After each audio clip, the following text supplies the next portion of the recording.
الحمدللہ رب العالمین والصلاة والسلام علی خاتم الانبیاء والمرسلین محمد وآلہ وصحبہ اجمعین اما بعد رب اشرح لی صدری ویسر لی امری واحلل عقدۃ من لسانی یفقہوا قولی۔ برادران اسلام، درس قرآن کی اس نشست میں آپ تمام حضرات کا استقبال کرتا ہوں۔ السلام علیکم ورحمۃ اللہ وبرکاتہ۔ درس قرآن سے متعلق جو صورت ہے وہ سورۃ الشمس، سورہ نمبر 91 کی 8 سے 10 تک 3 آیتیں ہیں۔ پہلے ہم ان آیتوں کی تلاوت کرتے ہیں، اس کے بعد ان کا ترجمہ اور تفسیر سنتے ہیں۔ اعوذ باللہ من الشیطان الرجیم، میں اللہ کی پناہ میں آتا ہوں شیطان مردود سے۔ بسم اللہ الرحمن الرحیم، اللہ کے نام سے شروع کرتا ہوں جو بڑا مہربان نہایت رحم کرنے والا ہے۔ فَأَلْهَمَهَا فُجُورَهَا، پھر اس کو اس کی برائی کی سمجھ دی، وَتَقْوَاهَا، اور اس سے بچ کر نکلنے کی۔ قَدْ أَفْلَحَ مَنْ زَكَّاهَا، وہ شخص کامیاب ہو گیا جس نے اس کو یعنی نفس کو پاک کر لیا۔ وَقَدْ خَابَ مَنْ دَسَّاهَا، اور وہ شخص ناکام ہو گیا جس نے اس کو دبا دیا۔ یہ جو 3 آیتیں آپ کے سامنے تلاوت کی گئی ہیں، آیت 8 تا 10، ان آیتوں کو سمجھنے کے لیے ہمیں اس سے پہلے کی جو آیت ہے، آیت نمبر 7، اس کا ترجمہ سننا پڑے گا، اور پھر اس کی طرف ہمیں تھوڑی دیر کے لیے منتقل ہونا پڑے گا۔ اس سے پہلے کی جو آیت ہے، آیت نمبر 7، وَنَفْسٍ وَمَا سَوَّاهَا، جس میں اللہ نے انسانی جان کی قسم کھائی ہے۔ وَنَفْسٍ وَمَا سَوَّاهَا، قسم ہے انسانی جان کی اور اس کو درست بنانے کی۔ یہ 7ویں چیز کی قسم ہے جو اللہ نے کھائی ہے۔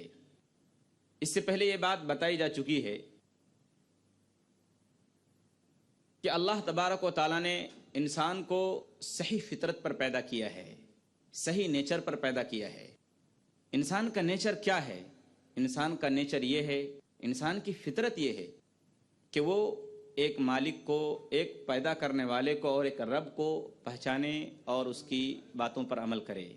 اور اس کے سلسلے میں قرآنی آیت اور حدیثوں کے ذریعے اور ایک واقعے کے ذریعے یہ بات ثابت کرنے کی کوشش کی تھی کہ اللہ نے انسان کو فطرت پر جو پیدا کیا ہے اس کا مطلب کیا ہے۔ اسی دوران یہ بات بھی آئی تھی جس کی تفصیل کا اور ڈیٹیل کا موقع نہیں ملا تھا، وہ یہ تھی کہ اس آیت سے یہ بات بھی ثابت ہوتی ہے کہ انسانی جان کو اللہ نے درست طور پر پیدا کیا ہے۔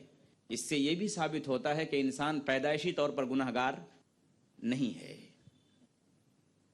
انسان تخلیقی طور پر گناہگار نہیں ہے، جیسا کہ کرسچنوں کا، عیسائیوں کا عقیدہ ہے، اس کو وہ عقیدہ کفارہ کے نام سے جانتے ہیں، اٹونمنٹ۔ اور عیسائی مذہب کی اور کرسچنوں کی یہ بنیادی چیز ہے اور یہ ان کا بنیادی عقیدہ ہے، بلکہ ان کے مذہب کی یہ جان ہے، کفارہ، عقیدہ کفارہ، جس کو انگلش میں اٹونمنٹ کہتے ہیں۔ اس کا پہلے میں خلاصہ جو مولانا رحمت اللہ صاحب کیرانوی نے اپنی کتاب اظہار الحق میں ذکر کی ہے، اس کا خلاصہ میں آپ کے سامنے عرض کرتا ہوں، اور پھر اس کے بعد یہ عقیدہ کس طرح سے غلط ثابت ہوتا ہے اس کے بارے میں بھی 2-4 باتیں میں آگے عرض کروں گا۔ عیسائیوں کا جو یہ عقیدہ ہے کہ چونکہ آدم علیہ السلام سے گناہ ہو گیا تو ان کا گناہ ان کی اولاد کی طرف منتقل ہو گیا، اس کا مطلب یہ ہے کہ آدم علیہ الصلاۃ والسلام اور حوا، ان کے بعد سے جتنی بھی اولاد ہوئی، جتنے بھی انسان پیدا ہوئے اور قیامت تک ہوں گے، سب لوگ چونکہ ان کی اولاد ہیں آدم علیہ السلام کی، اس لیے سب لوگوں کے اوپر حضرت آدم اور حوا کا گناہ منتقل ہو گیا، اور اس کو وہ لوگ اوریجنل سن بولتے ہیں، جو آدم علیہ السلام کی وجہ سے ان کی اولاد کی طرف منتقل ہو گیا ہے۔ یہ ان کا عقیدہ ہے کہ اس طرح سے پیدائشی طور پر ہر انسان گنہگار ہے، تخلیقی طور پر۔ اور آگے عیسائی حضرات کہتے ہیں، کرسچن حضرات، کہ چونکہ سارے انسان اس اعتبار سے گنہگار ہیں پیدائشی طور پر، اس لیے ضرورت اس بات کی تھی کہ کوئی ایسا شخص آئے جو تمام انسانوں کی طرف سے وہ کفارہ ادا کر لے۔ اس کے لیے ضرورت اس بات کی تھی کہ کوئی ایسا انسان آئے جو سارے لوگوں کے گناہوں کا بوجھ اٹھا لے۔ اس کے لیے اللہ تبارک و تعالیٰ نے خود اپنے بیٹے کو چنا، خود اپنے بیٹے کو چنا، اور وہ ایک مرتبہ دنیا میں انسانی شکل میں آیا، اور خود اس نے یہ قربانی پیش کی کہ وہ سولی پر چڑھ گیا اور چڑھ کر مر گیا، اور اس طرح سے وہ تمام انسانوں کے گناہوں کی طرف سے کفارہ ثابت ہو گیا، اور پھر یہی بیٹا 3 دن کے بعد زندہ ہو گیا، اور اس طرح سے انسانوں کو نئی زندگی ملی۔ یہ ان کا مذہبی عقیدہ ہے اور ان کے مذہب کی جان ہے، کرسچینٹی کی جان ہے، یہ عیسائیت کی عقیدہ کفارہ۔ سوال یہ پیدا ہوتا ہے کہ یہ عقیدہ غلط ہے، قرآن انکار کرتا ہے، اور خود وہ جس کتاب کو مانتے ہیں، اپنی مذہبی کتاب بائبل، وہ اس کا انکار کرتی ہے، کیونکہ کوئی انسان اللہ کے قانون میں کسی دوسرے انسان کا بوجھ نہیں اٹھا سکتا۔ اللہ تبارک و تعالیٰ نے اس بات کو کہ کوئی انسان دوسرے کے گناہ کا بوجھ نہیں اٹھا سکتا قرآن میں کئی جگہ بیان فرمایا ہے۔ چنانچہ اللہ تبارک و تعالیٰ سورہ فاطر سورہ نمبر 35 آیت نمبر 18 کے اندر فرماتا ہے، وَلَا تَزِرُ وَازِرَةٌ وِزْرَ أُخْرَىٰ، کوئی انسان کسی انسان کے گناہ کا بوجھ نہیں اٹھائے گا۔ اسی بات کو اللہ تبارک و تعالیٰ نے سورہ نجم سورہ نمبر 53 آیت نمبر 38 کے اندر بیان فرمایا ہے، اللہ تزر وازرۃ وزر اخرى، کہ کوئی انسان کسی انسان کے گناہ کا بوجھ نہیں اٹھائے گا۔ اور اسی بات کو اللہ تبارک و تعالیٰ نے تیسری جگہ سورہ بنی اسرائیل سورہ نمبر 17 آیت نمبر 15 کے اندر بیان فرمایا ہے، من اہتدی فانما یہتدی لنفسہ ومن ضل فانما یضل علیہا ولا تزر وازرۃ وزر اخرى، کہ جو شخص ہدایت کے راستے پر جمع رہا تو اپنے فائدے کے لیے، اور جو گمراہی کا راستہ اختیار کرتا ہے، بھٹک جاتا ہے، تو اسی کا نقصان ہے، اور کوئی انسان کسی کے گناہ کا بوجھ نہیں اٹھائے گا۔ تو اس سے یہ بات ثابت ہو جاتی ہے کہ ان کا جو یہ عقیدہ ہے کہ چونکہ آدم علیہ الصلاۃ والسلام سے گناہ ہوا اور ان کا گناہ ان کی اولاد کی طرف منتقل ہو گیا، ایک نسل کے بعد دوسری نسل تک اور قیامت تک جتنے لوگ پیدا ہوں گے سب پیدائشی طور پر گناہگار ہوں گے، یہ عقیدہ غلط ہے۔ خود بائبل اس کا انکار کرتی ہے۔ بائبل میں لکھا ہے حزقیل باب نمبر 18 ورس نمبر 20 کے اندر کہ جو نفس گناہ کرے گا وہ خود مرے گا، باپ بیٹے کے گناہ کا بوجھ نہیں اٹھائے گا، اور نہ بیٹا باپ کے گناہ کا بوجھ۔ صادق کی صداقت اسی کے لیے ہوگی اور شریر کی شرارت شریر کے لیے۔ ان کی مذہبی کتاب خود اس بات کا اعلان کرتی ہے کہ کوئی انسان کسی دوسرے انسان کے گناہ کا بوجھ نہیں اٹھائے گا، اور قرآن بھی یہی کہتا ہے، اور انسان کی عقل بھی یہی کہتی ہے کہ انسان جس نے گناہ کیا ہے اپنے گناہ کا بوجھ وہ خود اٹھائے۔ تو اس لیے یہ بات اللہ نے صاف صاف یہاں بھی بیان کر دی کہ وَنَفْسٍ وَمَا سَوَّاهَا، قسم ہے انسانی جان کی اور اسے درست بنانے کی، کہ اللہ نے انسان کو پیدائشی طور پر گناہگار نہیں بنایا ہے۔ اگر انسان اچھائی کرتا ہے، اچھائی کا طریقہ اپناتا ہے، اچھائی کے راستے کو اپناتا ہے، تو اللہ نے اس کے لیے دروازے کھلے رکھے ہیں۔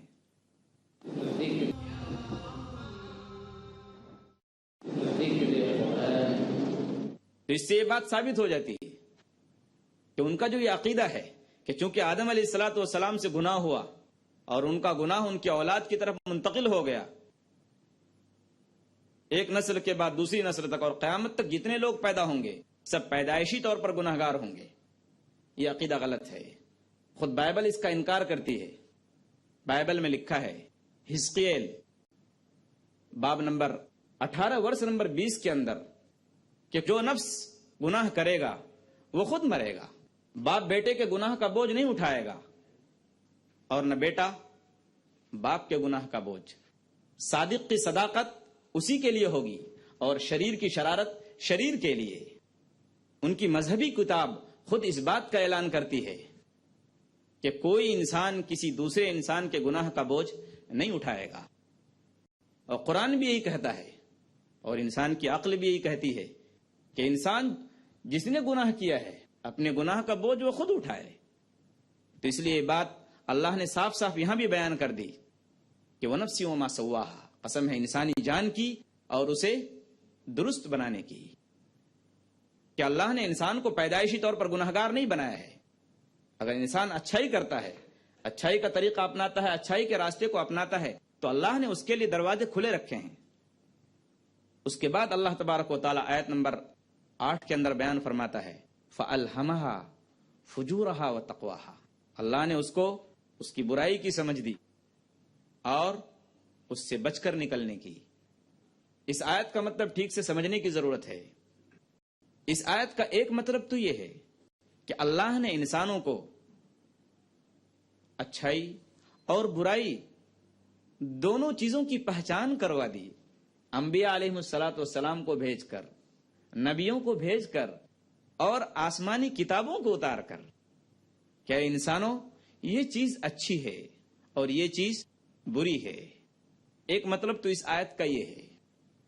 دوسرا مطلب اس آیت کا یہ بھی ہے کہ اللہ نے انسان کے نفس کے سامنے اس کی اچھائی اور اس کی برائی دونوں کو کھول کھول کر واضح کر دیا، بتا دیا۔ اس کا مطلب یہ ہے کہ اللہ نے انسان کی فطرت میں، اس کے نیچر میں، اس کی طبیعت میں یہ بات ڈال دی کہ فلاں فلاں چیزیں اچھی ہیں اور فلاں فلاں چیزیں بری ہیں۔ تم نے اگر اچھائی کو اختیار کیا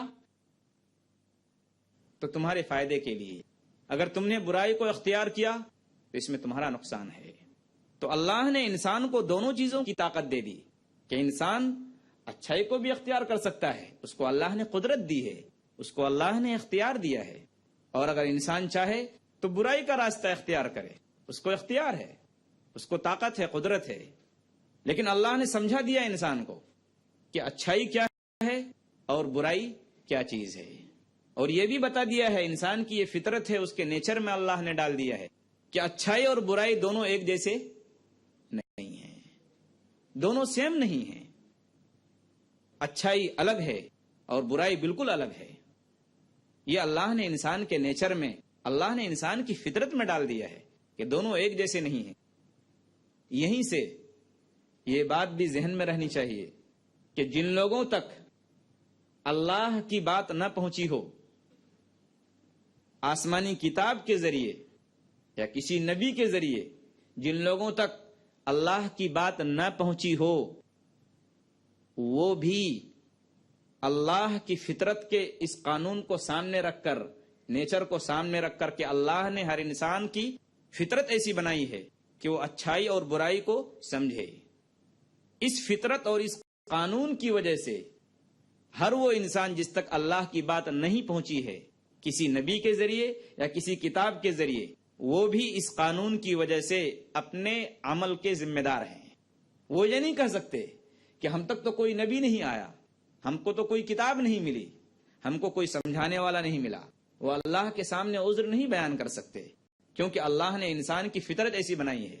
ہر انسان کی فطرت ہے کہ وہ جھوٹ کو بری چیز سمجھتا ہے، دغا بازی کو بری چیز سمجھتا ہے، بدکاری کو خراب چیز سمجھتا ہے۔ یہ انسان کی فطرت ہے۔ سچائی کو اچھی چیز سمجھتا ہے، انصاف کو اچھی چیز سمجھتا ہے، ہمدردی کو، مرضی کو وہ اچھی چیز سمجھتا ہے۔ یہ انسان کا اللہ نے نیچر بنایا ہے، یہ انسان کی اللہ نے فطرت بنائی ہے۔ یہی وہ بات ہے جس کو اللہ یہاں بیان کر رہے ہیں کہ اللہ نے انسانی جان کے سامنے دونوں چیزوں کو واضح کر کے رکھ دیا۔ ابن عباس رضی اللہ تعالیٰ عنہما سے روایت ہے، امام ابن کثیر نے یہ روایت ذکر کی ہے، وہ فرماتے ہیں کہ اللہ نے انسان کے دل کے سامنے، انسان کی جان کے لیے دونوں چیزوں کو، اس کی برائی کو اور اس کی اچھائی کو بھی واضح کر کے رکھ دیا ہے۔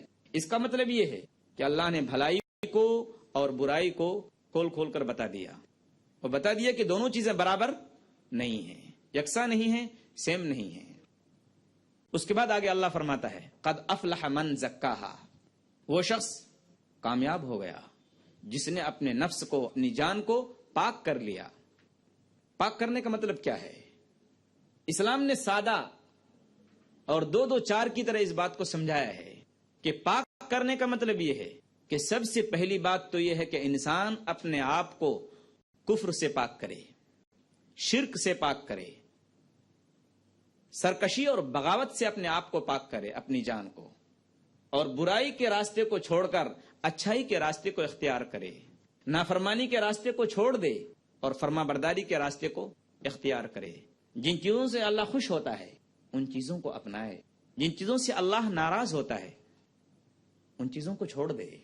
یہ ہے اپنے آپ کو پاک کرنے کا مطلب۔ اسلام نے بالکل سادہ سا مطلب بتایا ہے کہ پاک کرنے کا مطلب ہی یہی ہے کہ انسان ہر طرح کی سرکشی، ہر طرح کی بغاوت اور اللہ کو ناراض کرنے والی باتیں انسان اپنے آپ کو بچا لے، الگ ہو جائے۔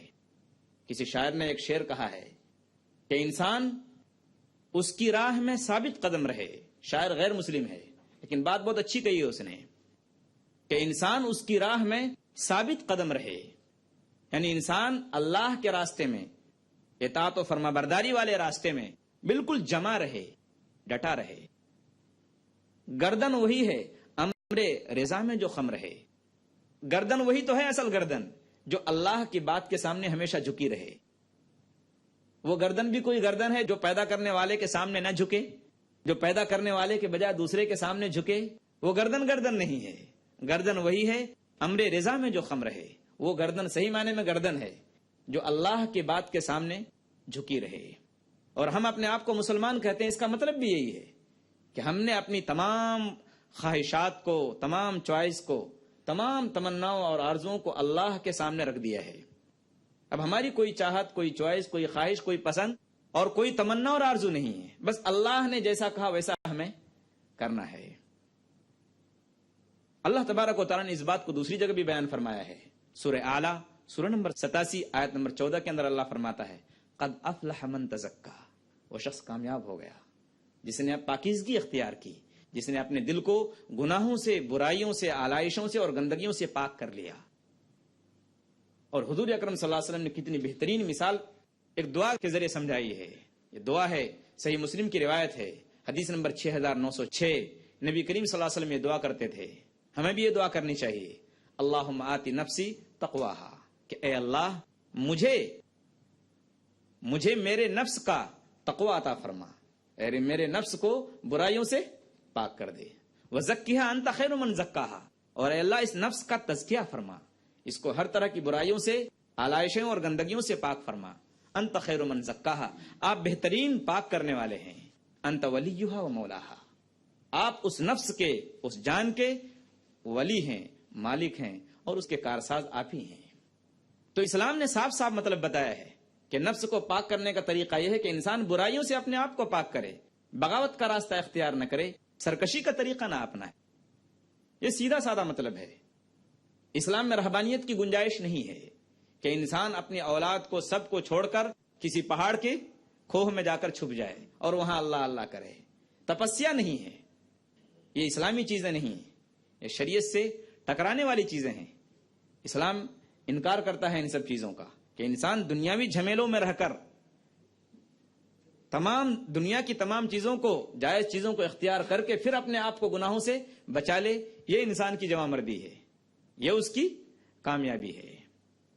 قد افلح من زکاہا وقد خاب من دساہا، اور آخری آیت یہ ہے، اس سلسلے کی جو کڑی ہے وہ یہ ہے وقد خاب من دساہا، کہ وہ شخص ناکام ہو گیا جس نے اس کو دبا دیا، جس نے اپنے ضمیر کا بالکل ستیہ ناش کر دیا، اپنے آپ کو گناہوں کے راستے پر ڈال لیا، برائی کے راستے پر ڈال لیا، وہ ناکام ہو گیا۔ اور ظاہر بات ہے کہ اس کے ناکام ہونے میں شک کیا ہے؟ اس کے ناکام ہونے میں شک اور شبہ کیا ہے کہ اگر انسان اپنی خواہشات کے مطابق عمل کرتا رہا اور اس نے حرام اور حلال کی تمیز نہیں کی تو اس کے اور جانور میں فرق کیا ہے؟ جانور میں اور انسان میں یہی تو فرق ہے کہ وہ برائی کی تمیز نہیں کرتے اور اچھائی کی تمیز نہیں کرتے.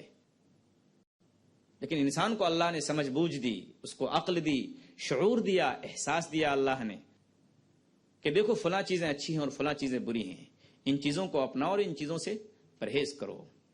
وقد خواب من دساہا، وہ شخص نامراد ہو گیا، ناکام ہو گیا جس نے اپنی خواہشات پر عمل کیا، اپنی خواہشوں کو خدا بنا لیا. لیکن یہاں یہ بات ذہن میں رہنی چاہیے اس موقع پر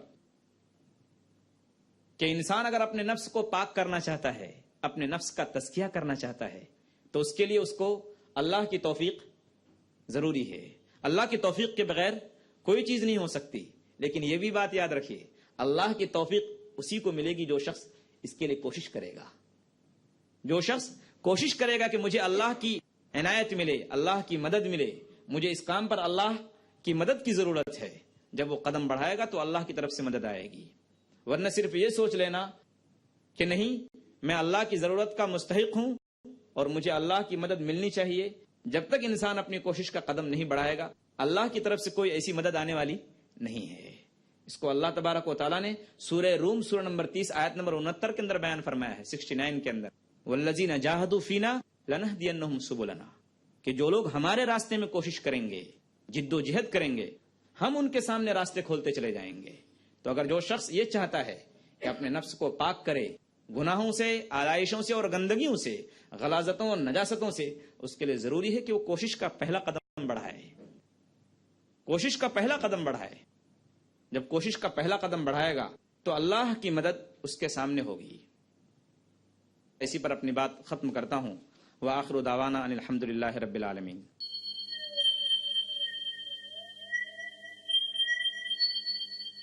اللہ غفور، اللہ رحیم، اللہ